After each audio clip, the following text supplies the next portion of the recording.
Assalamualaikum warahmatullahi wabarakatuh. Bertemu lagi di mata pelajaran prakarya dan kewirausahaan.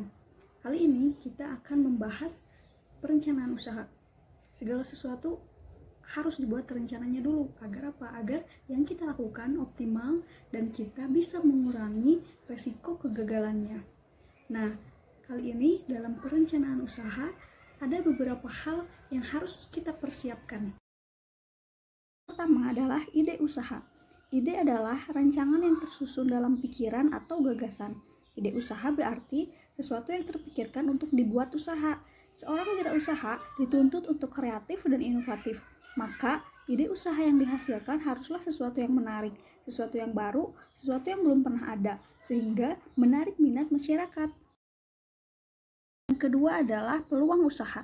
Setelah memiliki ide usaha, selanjutnya seorang wirausaha harus mampu melihat peluang dari ide tersebut. Seorang wirausaha harus memikirkan apakah ide usaha tersebut akan mampu memikat masyarakat untuk membeli. Maka, ide usaha yang unik saja tidak cukup. Harus dilihat juga peluangnya, apakah akan laku atau tidak. Strength adalah kekuatan atau kelebihan yang dimiliki oleh produk kita. Segala hal positif yang melekat pada produk kita, maka hal tersebut berarti adalah kekuatan. Kekuatan produk harus dioptimalkan sehingga dapat memalingkan konsumen dari kekurangan produk. Weakness adalah kelemahan atau kekurangan dari produk kita. Segala hal yang negatif atau kurang baik yang melekat pada produk kita, maka hal tersebut adalah kelemahan. Kelemahan produk sebisa mungkin harus bisa diatasi, sehingga masyarakat mau membeli produk kita. Opportunity sama dengan peluang usaha. Seorang wirausaha harus mampu melihat peluang apa saja yang memungkinkan produknya laku terjual. Segala hal positif yang berada di luar produk atau tidak melekat pada produk, maka hal tersebut adalah peluang yang dapat dimanfaatkan untuk membuat produk laku terjual. Threat adalah ancaman atau tantangan. Segala hal negatif yang berada di luar produk, yang tidak melekat pada produk, maka hal tersebut merupakan ancaman atau tantangan yang harus mampu diatasi agar produk mampu bersaing dan tetap bisa bertahan. Setelah memiliki ide usaha dan dapat melihat serta menganalisis peluang dari ide usaha tersebut, maka yang selanjutnya harus dipersiapkan adalah sumber daya. Nah, dalam wirausaha, sumber daya ini ada 6 dan biasa dikenal dengan 6M. M yang pertama adalah man atau manusia. Wirausaha harus menentukan siapa saja yang akan terlibat dalam kegiatan usahanya, mulai dari membuat perencanaan, memproduksi, sampai memasarkan. Apakah dia sendiri yang akan melakukan hal tersebut atau ada orang lain yang terlibat? M yang kedua adalah money atau uang. Jadi wirausaha harus mampu menentukan berapa modal yang dia perlukan untuk usaha tersebut dan dari mana modal tersebut berasal. Ketiga adalah material atau bahan. Wirausaha selanjutnya harus menentukan bahan apa saja yang ia butuhkan untuk membuat produk. Bahan adalah suatu barang yang akan dibuat menjadi sebuah produk. Bahan biasanya cepat habis sesuai jumlah produk yang dihasilkan. Dalam penghitungan biaya, bahan biasanya termasuk ke dalam biaya variabel. M selanjutnya adalah mesin atau alat. Selain bahan, wirausaha juga memerlukan alat untuk membuat suatu produk. Mesin tidak harus sebuah mesin yang canggih atau modern. Alat adalah perlengkapan yang digunakan untuk memproses bahan menjadi sesuatu. Alat biasanya tahan lama, bisa digunakan berulang kali, dan dalam penghitungan biaya termasuk ke dalam biaya tetap. Dalam wirausaha kerajinan, alat yang biasa digunakan seperti gunting, palu, jarum, dan lain sebagainya. Sementara dalam wirausaha pengolahan, alat yang biasa digunakan adalah kompor, blender, wajan, dan lain-lain. M yang selanjutnya adalah metode atau cara, yaitu cara-cara atau langkah-langkah dalam membuat produk. Seorang wirausaha harus tahu metode atau cara yang digunakan dalam membuat produk usahanya. M yang keenam adalah market atau pasar. Setelah mempersiapkan 5 sumber daya yang sebelumnya, selanjutnya seorang wirausaha harus mampu menentukan pasar tujuannya, kepada siapa dia akan menjual produknya, dan juga harus mampu menentukan bagaimana cara memasarkan produknya. Nah, jadi itu dia ya yang terdapat dalam perencanaan usaha. Ada ide usaha, ada peluang usaha, terus analisis SWOT, ada sumber daya, dan terkadang ditambahkan juga sama administrasi dan pemasaran. Dan semua itu dituangkan dalam bentuk proposal usaha. Perencanaan usaha biasanya dituangkan dalam bentuk proposal usaha. proposal usaha digunakan sebagai acuan dalam melakukan suatu usaha. Namun tak jarang juga proposal usaha digunakan untuk mendapatkan dana dari pihak lain sebagai tambahan modal untuk mengelola usaha. Proposal usaha sekurang-kurangnya memuat judul, yaitu ide usaha yang menarik, bahan dan alat untuk membuat produk, cara pembuatan produk, perencanaan anggaran yang meliputi modal yang dibutuhkan, biaya tetap, biaya variabel, penetapan harga jual dan proyeksi keuntungan atau laba, dan terkadang titik impas juga dimasukkan untuk mengetahui kapan usaha tersebut akan mencapai titik impas atau balik modal, serta analisis usaha atau analisis SWOT. Nah, sekarang kita masuk ke dalam contoh membuat perencanaan usaha. Misalkan saya mau bikin usaha pengolahan makanan. Nah, saya mesti cari dulu nih ide usahanya, berarti saya mau bikin apa. Jadi, apa yang mau saya buat itu adalah ide usaha.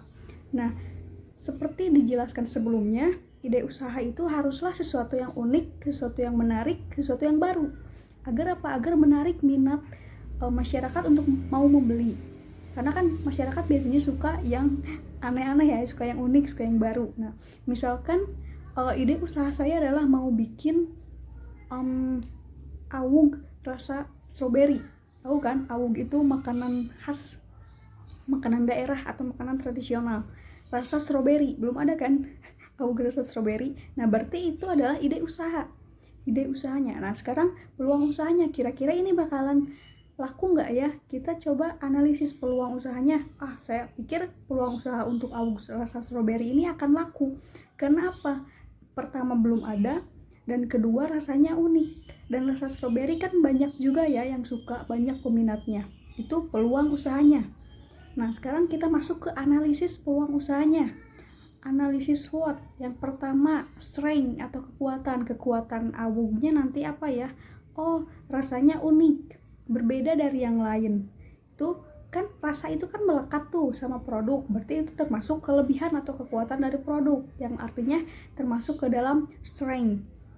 Nah, terus kelemahan itu kan sesuatu yang negatif yang melekat pada produk. Misalnya tidak tahan lama, misalnya kalau dibesokkan jadi nggak enak. Nah, berarti kan itu tidak tahan lama tuh, melekat sama produk kan.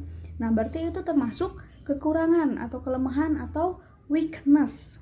Nah, terus sekarang opportunity, peluangnya sama ya kayak tadi di peluang usaha, yaitu ya insya Allah akan laku, karena kan ini sesuatu yang baru dan unik.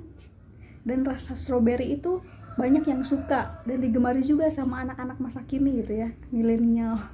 Nah, terus threat-nya, ancaman itu kan berarti sesuatu yang dari luar ya, sama seperti peluang juga yang dari luar produk.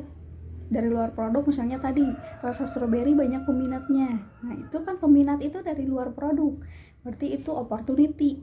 Nah, sekarang threat juga sama. Threat itu berarti ancaman, jadi sesuatu yang negatif tapi berasal dari luar produk.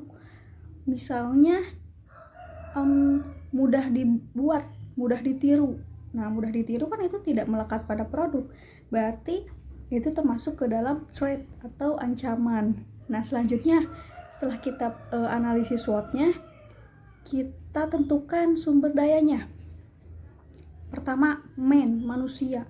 Siapa ya yang akan terlibat dalam usaha ini? Misalkan semuanya saya urus sendiri, mulai dari bikin perencanaan, terus bikin produknya, bikin pemasarannya saya urus sendiri, berarti man-nya cuma saya sendiri. Nah, terus yang kedua, money, yaitu uangnya nih, berapa yang kira-kira dibutuhkan. Misalnya untuk beli bahan-bahan, alat-alat, dan lain sebagainya saya butuh modal misalkan 500.000. Nah, 500.000 itu berasal dari mana aja? Apakah dari uang saya sendiri, atau saya mau cari investor, atau dapat donasi dari orang tua? Nah, itu juga harus dipikirkan atau direncanakan. Selanjutnya, material atau bahan. Nah, ini yang banyak tertukar atau terbalik antara material sama mesin. Jadi material itu bahan ya, bahan-bahan yang digunakan untuk membuat produk. Nah, bahan ini biasanya cepat habis sesuai dengan jumlah produk yang kita hasilkan. Nah, kalau misalkan rencananya bikin makanan, bahan-bahannya kan seperti kalau misalkan makanan itu biasanya tepung, minyak. Kalau si awuk rasa stroberi ini kan berarti ada gula ya, terus ada rasa stroberinya, nah itu berarti bahan masuknya. Sedangkan kalau mesin itu alat, dan nggak harus alat yang modern, bahkan gunting aja itu adalah alat atau mesin. Nah, jadi kalau misalkan di sini kita bikinnya makanan kan biasanya alat-alatnya itu seperti kompor, wajan, sendok, dan lain sebagainya. Nah, terus selanjutnya adalah metode atau cara. Nah, ini juga banyak yang masih kurang paham sepertinya. Metode ini adalah cara ya. Jadi cara-cara membuatnya. Jadi kalau misalkan saya mau bikin awuk tuh gimana langkah-langkah bikinnya, itu adalah metode atau cara. Selanjutnya adalah market atau pasar. Nah, selanjutnya dipikirkan, nanti saya mau jual ini ke siapa ya? Siapa nih yang mau saya tawarin ini? Misalkan mau ditawarkan ke anak sekolah. Nah, itu adalah target pasar. Terus, gimana cara memasarkannya? Apakah mau saya datangi langsung, saya jual langsung, atau mau saya promosikan lewat internet? Atau nanti saya mau bikin brosur? Nah, itulah dipikirin lagi cara-cara pemasarannya. Selain keempat hal tersebut, biasanya ditambahkan juga sama administrasi dan pemasaran. Administrasi itu nanti cara mengelola organisasinya gimana, dan pemasaran itu dipikirkan lebih jauh, strateginya mau bagaimana dan lain sebagainya. Nanti pemasaran ada pembahasan tersendiri ya di video selanjutnya. Nah, terus semua perencanaan itu mulai dari ide, peluang, analisis, dan sumber daya, administrasi dan pemasaran itu dituangkannya dalam bentuk proposal. Itu kenapa saya nyuruh bikin tugas proposal ya untuk kelas 12, karena ya memang itu sangat penting. Dan percaya deh, nanti juga kalau masuk kuliah pasti bakalan dapet tugas-tugas membuat proposal. Dan di dunia usaha juga nanti pasti kalau kita kerjanya di perusahaan-perusahaan besar tuh pasti sering banget tuh disuruh bikin proposal. Jadi ya jangan aduh dikasih tugas bikin proposal sulit banget ya. Kan yang saya kasih tuh tugas yang sederhana ya, proposal sederhana. Jadi intinya sih untuk menyuruh untuk berpikir bagaimana cara membuat suatu ide gitu. Di sini dari survei sebelumnya, dari survei yang terbaru ya, survei yang refleksi itu banyak yang bilang katanya, aduh Bu, jangan suruh bikin sesuatu dong, saya suka bingung mau bikin apa gitu. Padahal kan justru di sana jiwa wirausaha itu sedang dilatih, karena kan seorang wirausaha itu harus mampu berpikir kreatif dan inovatif.